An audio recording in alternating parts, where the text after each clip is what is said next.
Hey guys, thank you so much for watching this video. Please give us a call if you guys are looking to improve your credit score, lower your car payment, buy a car, trade in a car. If you're looking to purchase your first home, if you're looking to purchase a rental property, we can help you. Give us a call today, 877-205-7771. Talk to you guys soon, and thanks again. Hello everyone, this is Calvin Russell, CEO and founder of 850 Club Credit Consultation. Hope everyone's doing well today. Let's talk about evictions and credit reports, okay? I think that evictions are sometimes misunderstood, or that the right education is not there for a lot of people. And just so you guys know, I'm a landlord. I've been a landlord since 2013, and not bragging or boasting, but a lot of people always give advice on YouTube, but we never just ask, who in the hell is this person and why are we listening? Just because they're talking don't mean they know what the hell they're talking about. And not saying I got all the answers. I'm just saying, based on my experience being a landlord and looking at multiple credit reports, when I worked at Nissan, over 1,000 credit reports, within my 6 years there. And there are certain things that you have to understand how evictions work. So number one, not all evictions are on credit reports, okay?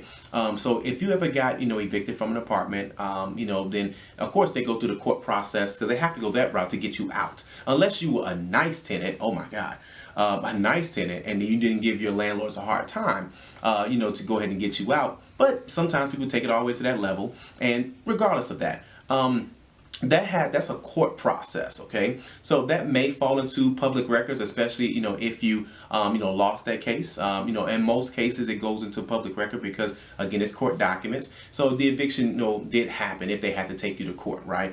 Just because they do that, that's just one part. It's not on your credit report, okay? The court has nothing to do with your credit reports. Those are two different things. They have to go through a servicer where someone provides that information to the credit bureaus. Most of the time it's software or a collection company or something like that. And of course that's going to cost money. Now you can also do it yourself, but at the same time, you have to have it where you have to show documented proof that you are, legally able to collect upon this person. A lot of people don't know how to do that process, which is easier to just send it to a collection company or hire a lawyer, okay, or some type of law firm. And most of the time, they won't charge you up front, depending on the agreement you and your lawyer have. But if someone owes you $1,000 for rent, and there may or may not be a fee up front, for the attorney, to submit that to the credit bureaus if they also are a registered collection company. Okay, so it's just easier to kind of work with, these companies that's already through the channels. But again, I feel like I'm talking to people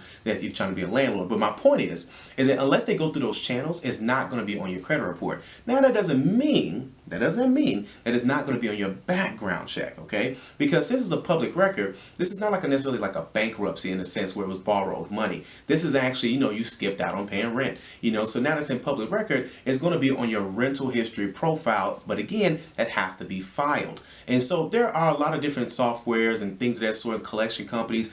That's why a lot of times they end up just working with a law firm. They just give it to them. They show that they did the eviction, that they won the case, and then the law firm takes care of everything else. The collection company takes care of everything else. So it just makes it a lot more easier, for things to be on someone's rental history, someone's on their credit report. And usually, like apartment associations, they always have a legal team ready to rock and roll, just because they do this all the time. But the smaller landlords, 9 times out of 10, they're not gonna know what software to go to, or they won't know where to start. So a lot of times, they just out of money and just keep on moving on, with their lives. So I say that to say that could be good news or bad news for you. If you have an eviction in the past, there's a good chance it may not be on your credit report. I talk to clients all the time. They say, well, man, I just got evicted like a year ago. Can you see if it's on my credit report? As if I can see something that they already haven't seen. But it's a great question. Again, just because you got evicted doesn't mean it's going to be on your credit report. But it's up to you to find out what your rental history is too. You can look all this stuff up. You can just go to LexisNexis.com. Most of the rental reporting software companies, agencies, that's where they pull most of their data from. There's also a public record database, so it really all depends. There isn't any mandatory law for landlords to use a certain type of software, because it's upon them. They're small business owners in a sense. They can use whatever they want to. But if they use something like CoreLogic or Rent, rent something. It's a lot of different platforms out there that landlords can use, but most of that data is pulled from public records, pulled from background checks. If you have, a certain type of background or felonies, again, most of that stuff is public knowledge, but it puts it all into one place. That way they're not paying multiple companies to get this information. So all that plays a major role when they're looking for a tenant. And if you want to see this information, you do better just going to actually go to this Google landlord software. And some of that stuff have in there, hey, click this if you're a potential tenant and you want to see what a landlord would have access to. That way you can see yourself before you start applying, for these apartment complexes. It's going to pop up. But just because it's not on your credit report doesn't mean it's not in different places, okay? So that's the first part. Number two, I don't know how many numbers I got. But number two, if you have an eviction, there are multiple ways around, getting an apartment complex. Number one, you can always just call the company that you owe the money to and just say, hey, can I work out some type of settlement or payment plan? Or how can I make this go away off my credit report? And again, since you're dealing with companies directly, a lot of times they'll remove it off your credit report if you just reach out to them. But again, most people don't want to reach out to people or pay these bills, even though people are going to see it. But again, that's way number one to kind of do it. Way number two is, you can always try to, everyone has a dispute process and things of that sort. But again, a lot of times you're dealing with individuals, they're not going to respond like a third party, a collection company or a credit bureau won't be that hard up, on a particular landlord. I'm just kind of setting the expectations. That doesn't mean it can't come off. The thing about it is that you have to understand that when you're dealing with an individual, not a company per se, unless it's an apartment association, a major corporation, then they've done this before and they're ready to go. But most landlords, they may not even get a letter from the credit bureaus, stating anything had happened, because again, there's so many people disputing right now, just any and everything. Some people are disputing good stuff that they can't really, it's watering the industry down in a sense where people can no longer be trusted, so, and they're going to have, I'm sure there's going to be a change in the industry very soon, and requiring documentation probably to do a dispute, so, but again, just kind of keep these things in mind, as you're, trying to understand, evictions and things of that sort.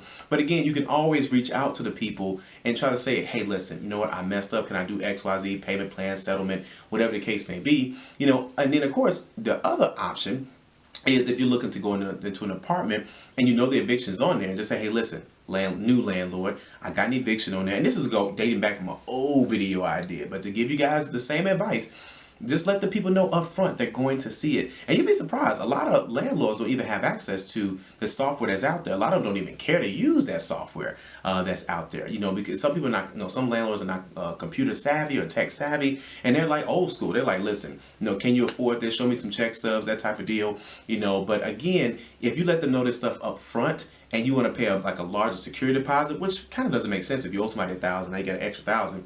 But either way, but again, you got to think, that again, be prepared on how you're gonna, on how you're gonna handle the situation. Either you're gonna try to keep disputing it to your brains, to keep your head against the wall. No, I'm not gonna edit that out. Sometimes, I miss some words and stuff like that, and I don't really feel like taking stuff out of the video. So, but either way. You got way number one, where you can just keep disputing and then just kind of hope for the best, right? Way number two, you can actually reach out to the company and say, hey, listen, what are my options? Can I get this removed? Can we work something out? Or option number three is, hey, you know what? New landlord, I got this on here. What are my options? Can I just pay you? I know this stuff happened in the past. Because there are legitimate situations, too, where people get evicted or it's on their credit report and it had nothing to do with it. I had a client where she stayed with 3 roommates and 2 of the roommates paid rent on time, but one flaked out. She left with her boyfriend or something like that. They had to break the lease. They couldn't afford it. And that's not the best legal route to go, but at the same time, they couldn't get a hold of the girl that left out. So naturally, they're going to put it on the other 2 people's credit reports because they can legally do that because you were on the lease. You technically co-sign for each other. You pretty much vouch for each other, saying, "Hey, listen, if this doesn't if this person doesn't pay, I got their back." Same thing with co-signing for a car. So, but again. So don't get me wrong, there are situations where it's like that, but then you also got option number 4. 7 years is going to fall off. So, there are options that are out there, but again, the short end of it, just because you have an eviction doesn't mean everyone can see it. Just because everyone can see it doesn't mean everybody cares. Just because everybody cares doesn't mean that you can't, throw money at the situation or just wait it out. So hopefully that was helpful. If you guys like this video, like it. If you want to share it, share it. And as always, be sure to subscribe as we have nothing but great content on the way. Thank you guys so much. Have a great day.